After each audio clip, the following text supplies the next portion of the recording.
اچھا، ام المومنین سیدہ عائشہ رضی اللہ تعالی عنہا سے ایک روایت ہے، فوائد الفوائد شریف میں ہے، کہتے ہیں ایک دن حضور علیہ السلام کا دریائے رحمت جوش میں آ گیا، مجھے کہا عائشہ جو مانگنا ہے مانگ لو، جو مانگنا ہے مانگ لو۔ میں نے عرض کی حضور اگر اجازت ہو تو اپنے باپ سے مشورہ نہ کر لوں؟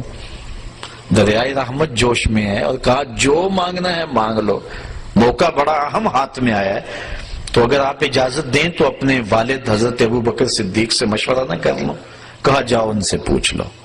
حاضر ہوئی دریائے رحمت جوش میں، محبوب نے فرمایا کہ عائشہ جو مانگنا ہے مانگ لو، مجھے بتایا جائے کہ میں حضور سے کیا مانگوں۔ فرمایا عائشہ حضور سے عرض کرنا کہ معراج کی قربت خاص میں اللہ نے آپ سے کوئی راز کی باتیں کی تھی، تو ان باتوں میں سے کوئی ایک بات بتا دیں۔ مانگا بھی تو علم مانگا اور کہا عائشہ سنو، میرے سے وعدہ کرو جو حضور بتائیں مجھے بھی آ کے بتانا۔ کہا ٹھیک۔ حاضر ہوئی، حضور نے فرمایا عائشہ مشورہ ہو گیا؟ جی حضور ہو گیا۔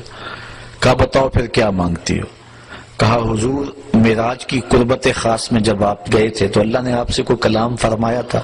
کہا جی۔ تو حضرت عائشہ رضی اللہ تعالیٰ نے عرض کی حضور پھر ان باتوں میں سے ایک بات مجھے بتا دیں۔ حضور مسکرا پڑے، اس بات پہ بھی مسکرائے ہوں گے کہ میرے یار غار کا انتخاب کیسا ہے، اور اس بات پہ بھی مسکرائے ہوں گے کہ اگر راز کی بات بتا دوں پھر راز راز تو نہ رہا، لیکن خود ہی پہلے وعدہ کیا تھا جو مانگو گے دوں گا۔ تو حضرت عائشہ نے عرض کی حضور مجھے ان باتوں میں سے ایک بات بتا دیں۔ تو حضور فرمایا عائشہ سنو پھر، جب میں قربت خاص میں پہنچا میرے رب نے مجھ سے جو خاص باتیں کی ان میں سے ایک بات یہ کی، اے محبوب آپ کی امت میں سے اگر کوئی شخص کسی شخص کا ٹوٹا ہوا دل جوڑ دے گا میرے اوپر لازم میں بغیر حساب کے جنت عطا کروں گا۔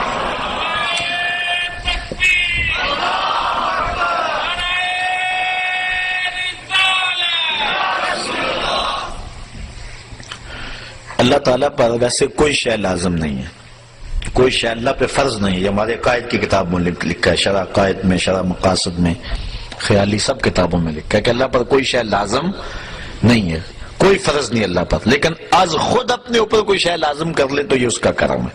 تو کہا یہ بات میں اپنے اوپر فرض کر لی ہے، لازم کر لی ہے کہ جو شخص کسی شخص کا ٹوٹا ہوا دل جوڑ دے بغیر حساب کے اسے جنت عطا کروں۔ ام المومنین بہت خوش ہوئی کہ بسا اوقات کسی شکستہ دل کی بات سن لیتے ہیں، کسی کا دکھڑا ہی بیٹھ کے سن لینا کبھی تو اس کو تسکین ہو جاتی ہے، کسی کی مدد کر دیتے ہیں، کسی کے کام آ جاتے ہیں، کسی کو مصیبت سے نکال دیتے ہیں، یہ تو بخشش کا بہانہ مل گیا۔ اپنے والد گرامی کے پاس حاضر ہوئی، کہا ہاں عائشہ حضور سے پوچھا؟ جی پوچھا۔ کیا بتایا حضور نے؟ تو کہا کہ حضور نے یہ بات کہی ہے۔ ام المومنین بہت خوش تھی، لیکن سیدنا صدیق اکبر نے جب سنا تو زاروں کے تار رونا شروع کر دیا۔ ابا جی یہ بات رونے والی تو نہیں، بسا اوقات دکھیوں کے ہم کام آ جاتے ہیں، پریشان حالوں کی دل کی جو ہے وہ شکستگی دور کر دیتے ہیں، یہ تو بخشش کا بہانہ ہاتھ آ گیا۔ کہا عائشہ اسے معکوس بھی پڑھو، تصویر کا دوسرا رخ بھی دیکھو، اگر کوئی کسی کا ٹوٹا ہوا دل جوڑ دے بغیر حساب کے جنت میں جائے گا، اور اگر کوئی کسی کا دل توڑ بیٹھے تو پھر تو سیدھا جہنم میں جائے گا۔ اس لیے میں ڈرتا ہوں کہ ہم سے کسی کا دل نہ ٹوٹ گیا۔ آج کے معراج النبی کے موضوع پہ ہونے والے اس اجتماع سے یہ درس لے کر گھروں میں پلٹنا، ہو سکے تو کسی کا دل جوڑ دینا، لیکن کسی کے دل کی شکستگی کا سامان نہ بننا۔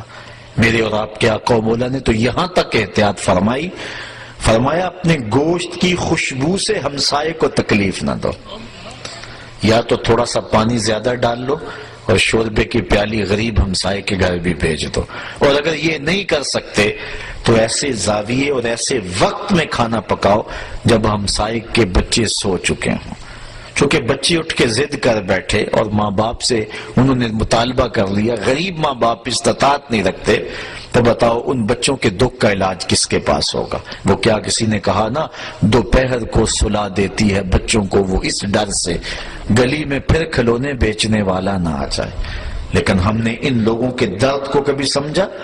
عید کے دن بھی بیوہ کا یتیم بچہ آلو چھولے بیچنے پہ مجبور ہوتا ہے، کبھی بسوں کے اوپر چھوٹے چھوٹے بچے پانی بیچتے اور کنڈکٹروں کے دھکے کھاتے ہوئے دیکھیں.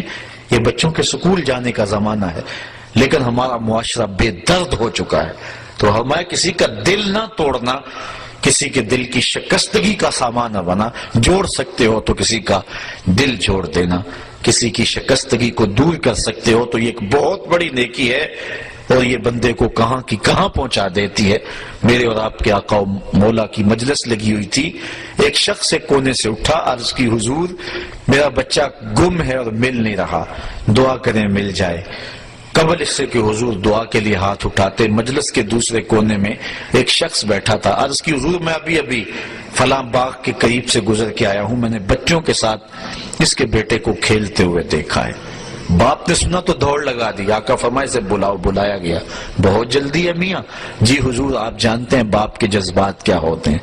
بچے کی ماں الگ تڑپ رہی ہے، ممتا کی ماری ہوئی ماں کو بھی قرار دینا چاہتا ہوں، اور بچے کو دیکھ کے خود بھی آنکھوں کی تسکین کا سامان کرنا چاہتا ہوں. فرمایا ضرور جاؤ، تمہیں روکتا نہیں، لیکن ایک بات میری یاد رکھنا، جب باغ کے کنارے جاؤ بچوں کو کھیلتا ہوا دیکھو، اپنے بچے کو بھی پالو تو بچے کو بیٹا کہہ کے آواز نہ دینا، نام لے کے پکارنا. عرض کی بیٹا کہہ کے پکاروں تو حرج بھی کیا ہے، آخر میرا بیٹا ہی تو ہے. فرمایا تم بچھڑے ہوئے ہو اور تمہارے لہجے میں بلا کا پیار ہوگا، اور تم نہیں جانتے کہ ان کھیلنے والے بچوں میں ہو سکتا ہے کوئی یتیم بچہ بھی کھیل رہا ہو. اور جب تم اپنے بچے کو بیٹا کہہ کے پکارو گے اس کا دل چھدے گا، کلیجہ زخمی ہوگا. آج میرا باپ ہوتا تو مجھے بھی بیٹا کہہ کے پکارتا.